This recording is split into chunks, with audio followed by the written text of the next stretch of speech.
올려드리겠습니다. 네, 옆 사람과도 인사하시겠습니다. 반갑습니다. 축복합니다. 사랑합니다. 네, 하나님이 만드신 세상 아름답죠? 비가 와도 아름답고요. 햇볕이 쨍쨍해도 아름답습니다. 그 하나님을 찬양하시는 저와 여러분 되시기를 바랍니다. 우리 오늘 찬양대 더욱 좋았던 것 같아요. 우리 격려의 박수 한번 올려드리고 하나님께 영광의 박수 함께 또 한 번 더 올려드리겠습니다. 지난 주일에 저희는 내 마음이 확정되고 확정되었사오니 내가 노래하고 찬송하리로다, 내가 하나님만을 의지하리로다 라고 말씀을 함께 나누었습니다. 오늘 이 예배의 자리에 다시 나왔는데요, 하나님만을 높여드리고 찬송하기로 마음에 확정하시고 나오셨나요? 네, 그냥 나오지 마시고 내가 오늘 이 예배 가운데 하나님을 찬송하리라, 하나님만을 의지하고 예배하리라, 그 마음을 확정하시고 늘 예배 자리에 나오실 수 있기를 바랍니다. 우리의 마음을 확정하고 확정하여 하나님을 찬송하고 하나님을 의지할 때 하나님이 주신 은혜가 반드시 있습니다. 예배 가운데도 있고 우리 살아가는 삶 가운데도 반드시 있을 줄 믿습니다. 오늘의 본문 말씀인 시편 113편도 하나님을 찬양하라라고 시작하고 있습니다. 시편 113편 1절에서 3절 말씀을 우리 함께 읽어보겠습니다. 할렐루야, 여호와의 종들아 찬양하라, 여호와의 이름을 찬양하라. 이제부터 영원까지 여호와의 이름을 찬송할지로다. 해 돋는 데에서부터 해 지는 데까지 여호와의 이름이 찬양을 받으시리로다. 아멘. 1절은 하나님의 모든 자녀들아 하나님을 찬양하라 라고 권하고 있고요, 2절은 이제부터 영원까지, 그러니까 영원토록 하나님을 찬양하라, 지금부터 내가 영원까지 영원토록 내가 하나님을 찬양하리라 라고 권하고 있고요, 3절은 해 돋는 데에서부터 해 지는 데까지니까 모든 곳에서 하나님을 찬양할 것을 권하고 있습니다. 그러니까 이 세 절을 다 합치면 이렇게 됩니다. 우리 모든 믿는 하나님의 자녀들아, 어떤 시간 속에서도 어떠한 곳에서도 다 하나님을 찬양하라 라는 것입니다. 언제 어디서나 하나님을 찬양하며 사시기를 바랍니다. 예배 장소뿐만 아니라 우리의 삶의 장소에서도 늘 하나님을 높여드리고 영광 돌리고 찬양하며 사시기를 바랍니다. 무엇을 찬양하라고 이 시편 기자는 말하고 있나요? 1절에서 3절은 모두 하나님의 이름을 찬양하라 말하고 있습니다. 하나님의 이름은 바로 하나님의 성품입니다. 하나님께 받은 은혜입니다. 내가 만난 하나님, 내가 받은 은혜를 찬양하라는 것이죠. 오늘 이 예배도 하나님을 언제 어디서나 찬양하며 살 것을 다짐하고 확정하는 시간 되시기를 바랍니다. 내가 만난 하나님, 내가 받은 은혜를 늘 찬양하리라 확정하시는 이 시간 되시기를 바랍니다.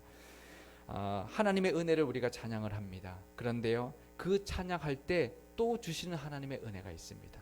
하나님의 은혜를 찬양하는데 그 찬양을 들으시고 주시는 은혜가 또 있다는 것도 기억해야 합니다. 절대로 하나님은 그냥 우리의 찬양을 받기만 하지 않으십니다. 하나님은 우리가 찬양하면 또 은혜를 반드시 베풀어 주실 것입니다. 이런 것과 같습니다. 손자 손녀들이 할아버지 할머니 앞에서 노래를 부르면서 재롱을 부립니다. 그러면 할아버지 할머니가 가만히 아무 반응 없이 가만히 있을까요? 어떻게 할까요? 가서 안아주거나 잘했다 다독여 줄 것이고요, 용돈을 주실 때도 있을 거고, 뭐가 줄 게 없으면 사탕이라도 주고 싶은 것이 할아버지 할머니의 마음일 것입니다. 그런데요, 그것보다 더 먼저 하는 것이 있습니다. 손자 손녀들이 재롱을 부리고 있을 때 할아버지 할머니들이 하는 가장 먼저 하는 것이 있습니다. 그것이 뭘까요? 박수치고 웃는 것. 한박 웃음으로 그 모습을 바라보며 박수치고 있는 거예요. 옆에서 보면요, 야, 세상에 이런 기쁨이 또 어디 있을까? 그 모습으로 이 손주들의 그 재롱을 보며 노래소리를 들으며 박수치고 웃으면서 보고 있을 것입니다. 하나님이 우리를 그렇게 보고 계십니다. 우리가 찬양할 때 시편, 우리 스바냐 3장 17절 말씀 우리 함께 읽어보도록 하겠습니다. 너의 하나님 여호와가 너의 가운데 계시니 그는 구원을 베푸실 전능자이시라. 그가 너로 말미암아 기쁨을 이기지 못하시며 너를 잠잠히 사랑하시며 너로 말미암아 즐거이 부르며 기뻐하시리라 하리라. 아멘.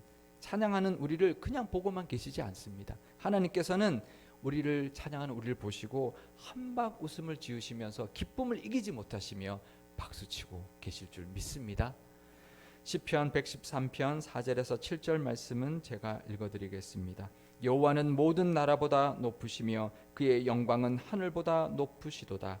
여호와 우리 하나님과 같은 이가 누구리요? 높은 곳에 앉으셨으나 스스로 낮추사 천지를 살피시고 가난한 자를 먼지 더미에서 일으키시며 궁핍한 자를 거름더미에서 들어 세워. 하나님은 모든 나라보다 높으신 분이시고요. 모든 영광보다 하나님의 영광은 하늘보다도 높으신 분이십니다.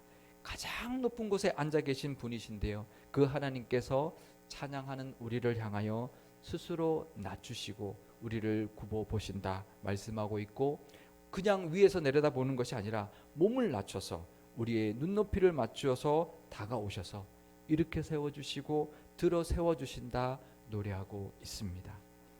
그 하나님, 우리의 찬송을 들으시고 그냥 있는 것이 아니라 낮춰서 들으시고 우리를 챙겨주시고 격려해주시고 또 박수쳐 주시는 하나님이라는 것을 늘 바라보실 수 있기를 바랍니다. 이것을 한마디로 말하면 격려입니다. 하나님은 우리를 격려하시는 분이십니다. 우리의 찬송을 들으시고 격려의 박수를 쳐주시는 분이십니다.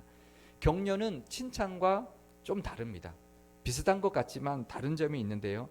칭찬은 고래도 춤추게 한다라는 그 책으로 우리가 칭찬에 바람을 일으킨 적이 있었는데요.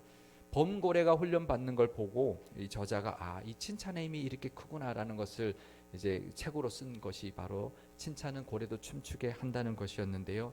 동물들이 훈련 받을 때 이 칭찬하는 그 먹이를 보고 그 먹이를 먹고는 또 열심히 또 훈련하고 또 먹이를 또 받아 먹는 그 칭찬의 힘이 그 고래들을 훈련시키게 하는 것을 보고 그 칭찬의 힘에 대하여 책을 쓴 것인데요. 칭찬은 한자를 제가 준비해 봤습니다. 일컬을 친자에 기릴 찬자를 씁니다. 그러니까 기릴 만한 거를 일컬어 준다는 거죠. 이 사람에게 기릴 만한 것을 일컬어 주는 것. 사전에 보면 이렇게 되어 있습니다. 좋은 점, 착하고 훌륭한 일을 높이 평가하는 것. 그러니까 쉽게 말하면 잘했다고 박수 쳐주는 것입니다. 장점 있다고 박수 쳐주는 것입니다. 그런데요, 격려는 한자를 보면 격할 격자에 힘쓸 여자를 씁니다. 좀 독특하죠? 격하게 힘쓰게, 그러니까 힘쓰도록 어떤 돋구어 주는 거죠. 힘을 돋구어 주는 것이죠. 그래서 사전에 보면 용기나 의욕이 솟아나도록 북돋아 줌이라는 뜻을 가지고 있습니다. 쉽게 말하면 잘하고 있다고 박수 쳐주는 것입니다. 비슷한 것 같죠? 그런데 차이점이 있습니다. 칭찬은 결과에 대하여 박수 쳐주는 것인데요. 격려는 과정 중에 박수 쳐주는 거예요. 그러니까 칭찬은 결승점을 통과했을 때 야 잘했다 박수 쳐주는 것이라면, 격려는 아직 결승점에 도달하지 않고 뛰어가고 있을 때, 그럴 때 잘하고 있다고 박수 쳐주는 것입니다. 둘 다 박수 쳐주는 것은 똑같지만 칭찬은 끝났을 때 해주는 것이라면 격려는 과정 중에 해주는 것이라는 것이죠. 그러니까 우리가 잘 못할 때도 있고요, 아직 남아있을 때도 있고 부족할 때도 있고 넘어져 있을 때도 있습니다. 그때 믿어주고 기다려주고 박수 쳐주는 것이 바로 격려입니다. 그래서 격려는 격할 격자를 쓰는 것 같아요. 좀 격하게 해줘야 힘을 얻습니다. 그래서 박수 칠 때도요, 칭찬할 때보다 더 크게 박수를 쳐야 돼요. 칭찬은 그냥 이렇게 천천히 이렇게 쳐도 되고요, 또 이렇게 쳐도 되지만 격려할 때는요, 손바닥이 아플 정도로 쳐야 됩니다. 이렇게 응원하듯이, 그래야 열심히 달려갈 수 있으니까 격려의 박수는 더 크게 쳐야 되는 것입니다. 지금 우리 교회는 전교인 수련회를 준비하고 있습니다. 2주밖에 남지 않았습니다. 우리 전교인 수련회 거의 20년 전에 하고 처음 합니다. 그러니까 자료도 없고요, 그냥 딸랑 우리 옛날에 했던 그 순서지 하나, 그 책자 하나밖에 없어요. 그러니까 준비하는 것 완전히 새롭게 하는 거나 다름없고요, 그때 했던 것과 전혀 다른, 우리가 또 우리 콘도도 빌려서 하고 또 전혀 다른 프로그램으로 하고 있기 때문에 새롭게 전혀 새로운 그런 수련회를 준비하고 있습니다. 우리 준비팀 정말 열심히 준비하고 있는데 우리 격려의 박수 한번 할까요? 손이 아플 정도로. 네. 네. 근데 우리 정교인 수련회 할 때 교회 학교는 여름 수련회를 같이 합니다. 그러니까 여름 수련회 준비하는 우리 교회 학교에 우리 전도사님들 또 우리 교사들 부장님들 위해서도 우리 박수 한번 치겠습니다. 네, 네. 그리고 고등부 비전 출입이 드디어 내일 출발합니다. 열심히 준비했고요. 내일 출발해서 금요일 날 오는데 우리 그 고등부 우리 교사들과 학생들을 위해서도 박수 한번 하겠습니다. 네. 우리 교회가 이렇게 박수를 많이 쳐주는 교회가 되면 좋겠습니다. 그래서 힘을 얻고 더 힘차게 뛰어가는 교회가 되실 수 있기를 바랍니다. 위로는 실패할 때 다독여 주는 것입니다. 괴로워하고 있을 때 손잡아주고 안아주는 것이 위로인데요. 하나님은 우리가 잘했을 때 칭찬해 주시는 분이고요. 넘어졌을 때 실패했을 때 위로해 주는 분이십니다. 하지만 우리가 또 기억해야 할 것은 과정 중에도 끝났을 때 잘했다 칭찬뿐만 아니라 실패했을 때 위로해 주는 것뿐만 아니라 과정 중에도 격려해 주고 박수 쳐 주시는 분이라는 것도 우리가 꼭 기억하실 수 있기를 바랍니다. 마태복음 25장 21절 말씀을 우리 다 같이 읽어보도록 하겠습니다. 그 주인이 이르되 잘하였도다 착하고 충성된 종아 내가 적은 일에 충성하였음에 내가 많은 것을 내게 맡기리니 내 주인의 즐거움에 참여할지어다 하고, 하나님은 우리가 천국 갔을 때 분명히 우리에게 잘했다 칭찬해 주실 것입니다. 우리에게 적은 것을 맡겼는데 착하고 충성된 종아 잘 감당했으니 이제 내게 많은 것을 맡겨줄 것이고 이 천국에서 이 잔치에 참여하여 즐거움을 누려라 라고 칭찬의 박수를 쳐 주실 것입니다. 그뿐 아니라 우리를 하나님은 위로하시는 분이십니다. 고린도후서 1장 4절 말씀을 제가 읽어드리겠습니다. 우리의 모든 환난 중에서 우리를 위로하사 우리로 하여금 하나님께 받는 위로로서 모든 환난 중에 있는 자들을 능히 위로하게 하시는 이시로다. 아멘. 우리가 고통 중에 있을 때에 실패 시간에 있을 때에 찾아오셔서 우리를 위로해 주시는 분이십니다. 하지만 그뿐이 아니라 하나님은 우리를 격려해 주시는 분이십니다. 가장 높은 곳에 계시고 가장 높으신 분이시지만 스스로 낮추셔서 우리를 살펴보시고 일으켜 주시고 들어 세워 주시는 분이라고 이 시편은 노래하고 있습니다. 그래서 우리를 끝까지 갈 수 있도록 용기 주시고 힘 주시는 분이십니다. 시편 기자가 노래한 이 하나님의 이 격려의 모습은 예수님이 이 땅에 오심으로 증명해 보여주셨습니다. 시편 기자가 이 시편을 기록했을 때는 예수님이 이 땅에 오시는지 몰랐습니다. 하지만 이 시편 기자가 말하는 스스로 낮추셔서 우리를 살피시고 우리를 이렇게 세워주시는 그 모습이 바로 예수님이 이 땅에 오심으로 십자가를 지심으로 그 격려의 모습을 증명해 주셨습니다. 하나님의 아들이신 예수님께서 인간의 몸을 입고 이 땅에 오셨습니다. 그리고 십자가에서 죽으심으로 우리를 향한 격려의 극치를 보여주셨습니다. 하나님은 말로만 우리를 격려하시는 분이 아니십니다. 직접 행동으로 우리를 찾아와 격려해 주시는 분이십니다. 그 십자가를 바라볼 때 우리는 우리에게 격하게 힘주고 계시는 힘주시기를 원하시는 하나님의 모습을 그 십자가를 통하여 볼 수 있어야 하고요. 또 격려의 박수를 힘껏 치고 계시는 예수님의 모습을 십자가를 통하여 볼 수 있어야 합니다. 잘하고 있다고, 괜찮다고, 그만하면 충분하다고, 내가 도와줄 것이라고, 열심히 끝까지 달려보라고 박수 쳐주고 계시는 예수님의 환한 얼굴을 볼 수 있어야 합니다. 예수님은 이 땅에 오셔서 가난하고 병든 사람들을 직접 찾아다니셨습니다. 그리고 그들을 일으켜 세워주셨습니다. 나는 죄인입니다라고 고백하고 있는 베드로를 이렇게 세우셔서 이제 너는 사람 낚는 어부가 되게 할 것이다 라고 격려해 주셨고요.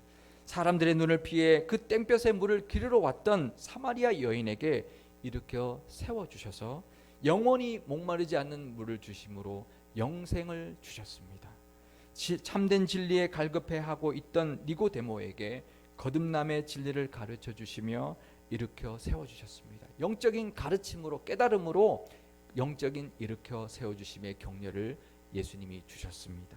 복음서에 나오는 예수님의 모든 모습들은 다 사람들을 찾아가서 격려하고 계시는 예수님의 모습들입니다. 예수님의 그 격려를 힘입어서 우리도 일어나 달려갈 때 하나님께서 우리에게도 잘했다 칭찬해 주실 줄 믿습니다. 지금도 우리에게 잘했다 칭찬하고 계시는 줄, 격려 잘하고 있다라고 격려해 주고 계시는 줄 믿습니다. 우리가 좀 부족해도 괜찮습니다. 하나님이 격려해 주시는 그 힘을 얻어서 끝까지 결승점을 향하여 달려가실 수 있기를 바랍니다. 어릴 때 한번 생각해 보십시오. 100m 달리기 할 때 넘어져 보신 적 있지 않으세요? 저도 넘어진 적 있습니다. 마음이 앞서서. 내 발은 그렇게 빠르지 않는데 마음이 앞서서 달려가다가 넘어진 적이 있고요. 이어 달리기 할 때 바톤 떨어뜨린 적 있습니다. 저도 있습니다. 아무리 힘껏 달려도 나보다 빠른 친구 있어서 1등 못할 때도 있었습니다. 하지만 괜찮습니다. 넘어지면 다시 일어나서 달리면 되고요. 바톤 떨어뜨리면 주워서 다시 달리면 됩니다. 1등 못해도 괜찮습니다. 최선을 다하면 되는 것입니다. 예전에 어느 분이 이런 이야기하는 것을 들었습니다. 갑자기 어릴 때 생각이 났는데 아버님께서 사업을 하셨는데 수금을 이제 옛날에는 이제 외상을 주고 수금을 이제 한꺼번에 해오잖아요. 수금을 해오다 그 돈 뭉치를 날치기를 당한 거예요. 그게 이제 미철이 돼서 또 한 해를 또 장사를 해야 되는데 이걸 다 날려버렸으니 정말 세상 무너지는 것처럼 정말 힘들어하는 그 모습이 그 어릴 때 너무 충격적이어서 나이가 들어서 갑자기 그 생각이 나서 이제 나이 드신 아버님께 이야기를 했답니다. 그때 참 아버님 힘드셨죠? 라고 했더니 그 아버님이 이제 돌아보시면서 그렇게 먼 산을 보시면서 그러게 내가 그때 왜 그렇게 힘들었는지 모르겠다고. 그렇게 힘들어하지 않았어도 되는데 왜 그랬을까? 내가 왜 그렇게 힘들어서 그냥 주저앉아 있었을까? 이제 그러시는 것을 들었다고 그렇게 이야기하는 말을 들었는데요. 그렇습니다. 우리도 마찬가지입니다. 우리 다시 일어나서 달리면 됩니다. 좀 못할 때도 있습니다. 다시 격려하시는 하나님이 계신다는 것을 믿고 다시 일어나 달리면 됩니다. 100m 달리기 좀 넘어지면 어떻고요? 바톤 떨어뜨리면 어떻습니까? 1등 못하면 어떻습니까? 우리를 위해 박수 쳐주고 계시는 예수님을 바라보고 다시 달리실 수 있기를 바랍니다. 좀 부족해도 괜찮고요. 넘어졌어도 괜찮습니다. 여전히 그 모습 보고 우리를 향하여 박수 쳐주고 계시는 예수님과 하나님을 믿고 의지하면서 끝까지 달려가 하나님께 칭찬받는 저와 여러분 되시기를 바랍니다. 그런데요, 8절에 보면 그 격려를 우리와 함께 하시고 싶다고 말씀하고 있습니다. 시편 113편 8절 말씀을 우리 함께 읽어보겠습니다. 지도자들 곧 그의 백성의 지도자들과 함께 세우시며. 지도자들을 세웠는데요, 그 지도자들에게 하나님의 이 격려의 사역을 함께 감당하기를 원하신다라는 것입니다. 직분자들이 하는 역할 중에서요, 가장 중요한 역할 중에 하나가 바로 격려하는 것입니다. 박수 쳐주는 것입니다. 자, 교인들에게, 우리 같이 하는 동료들에게, 우리 같이 하는 우리 교우들에게 박수 쳐주는 것입니다. 격려는 예수님처럼 몸을 낮추어서 상대의 눈높이에 맞추어 주변을 돌아보고 상황을 살펴서 격려가 필요한 사람에게 다가가 일으켜 세워주는 것입니다. 원리는 좀 복잡하고 어렵습니다. 하지만 방법은 쉽습니다. 그냥 박수 쳐주면 됩니다. 잘했다. 그냥 박수 쳐주면 됩니다. 그것이 격려입니다. 우리는 하나님의 격려를 받고 있습니다. 그러니 우리가 하나님의 그 격려를 받고 있기 때문에 우리도 그 격려의 사명을, 그 격려의 직분을 감당하며 살아야 된다는 것이고요. 그래서 하나님의 격려의 동력자들이 다 되실 수 있다는 것입니다. 우리도 하나님의 격려를 받고 있으니, 하나님의 박수를 받고 있으니 우리도 우리 교우들에게, 우리 주변 사람들에게 박수 쳐줌으로 하나님의 격려의 동력자들이 다 되실 수 있기를 바랍니다. 그런데 하나님은 이 시편을 여기서 끝내지 않고 있습니다. 제가 시편 113편 마지막 절 9절을 읽어드리겠습니다. 또 임신하지 못하던 여자를 집에 살게 하사 자녀들을 즐겁게 하는 어머니가 되게 하시는도다. 할렐루야. 어쩌면 느닷없는 것 같은 말씀으로 이 시편을 마무리하고 있습니다. 임신하지 못하던 여자에게 어머니가 되게 해주신다는 말씀을 느닷없이 하면서 끝을 맺고 있습니다.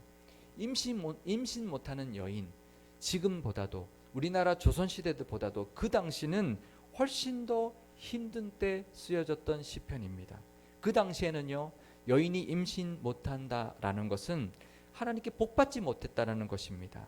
그런데 그렇게 힘든 상황에서도 그 임신하지 못한 여인에게 하나님께서 자녀를 줄 것이고 자녀를 즐겁게 하는 어머니가 되게 해주신다 말씀하고 있습니다. 이것은 무엇이냐면 하나님을 찬양하는 자에게 격려하실 뿐만 아니라 그 격려를 힘입어서 일어나 달려갈 때 결과도, 그 복도 하나님이 주신다는 것입니다. 왜 그럴까요? 하나님은 그 능력이 있으신 분이십니다. 결과를 주실 수 있는 분이고 그 우리의 달려감에 그 복도 주실 수 있는 능력의 하나님이기 때문에 그 격려에 힘입어 달려가는 우리에게 그 결과, 그 좋은 결과, 우리에게 주시는 예비하신 은혜도 복도 베풀어 주실 수 있는 분, 베풀어 주시는 분이시라는 것입니다. 그리고 그 결과를 통하여 칭찬의 박수도 우리에게 쳐주시고 이 땅에서 복과 기쁨도 누리고 천국에서도 잔치에 참여하는 그 기쁨도 베풀어 주시는 분이신 줄 믿습니다. 그 은혜를 다 받아 누리시는 분 되시기를 바랍니다. 우리 교회는 지금 전교인 수련회와 비전 출입을 준비하고 있고요. 교회 발전을 위한 일들, 재개발 아파트 입주민들을 위한 전도 등 여러 가지를 준비하고 달려가고 있습니다. 이것을 향한 하나님의 격려하심이 분명히 있을 줄 믿습니다. 우리 교회에게 잘하고 있다고 박수 쳐주고 계시는 줄 믿습니다. 그 격려를 힘입어서 힘차게 앞으로 나아갈 때 결과도 하나님이 반드시 주실 것입니다. 그것을 바라보며 그 결과를 통하여 하나님을 높여드리고 하나님께서 주시는 칭찬과 기쁨도 다 받아 누리는 저와 여러분 또 우리 상일교회가 되실 수 있기를 주님의 이름으로 축원드립니다. 기도하시겠습니다. 찬양받기에 합당하신 하나님 아버지, 오늘도 우리의 마음을 확정하여서 하나님을 찬양하고 하나님만을 의지하기를 원합니다. 저희가 드리는 이 예배와 찬송을 기쁘게 받아 주옵소서. 우리가 하나님을 높여드리고 찬양할 때 하나님은 우리를 향하여 기쁨을 이기지 못하시고 한박 웃음 지으시며 박수 쳐주고 계심을 믿습니다. 때로는 우리가 잘못하고 있을 때도 있고 넘어져 있을 때도 있고 아직 아무런 결과를 내고 있지 못할 때도 있지만 그래도 잘하고 있다고, 괜찮다고, 할 수 있다며 격려의 박수를 힘차게 쳐주고 계심을 볼 수 있는 믿음의 눈을 열어 주옵소서. 그 격려의 모습은 예수님이 이 땅에 오심으로 십자가에서 죽으심으로 증명해 보여주셨으니 그 십자가 바라보며 하나님의 격려를 힘입어 살아가게 하여 주옵소서. 그래서 우리도 격려의 사명을 잘 감당하는 하나님의 동력자 되게 하시고 결과까지도 이끌어 주시는 하나님의 은혜와 복도 누리게 하여 주옵소서. 우리 교회가 전교인 수련회를 앞두고 있습니다. 고등부 비전 출입도 내일 떠납니다. 하나님의 격려의 박수 소리를 들을 수 있게 하여 주시고 하나님이 주시는 결과와 은혜도 다 받아 누리게 하여 주옵소서. 우리 구주 예수 그리스도의 이름으로 기도드리옵나이다. 아멘.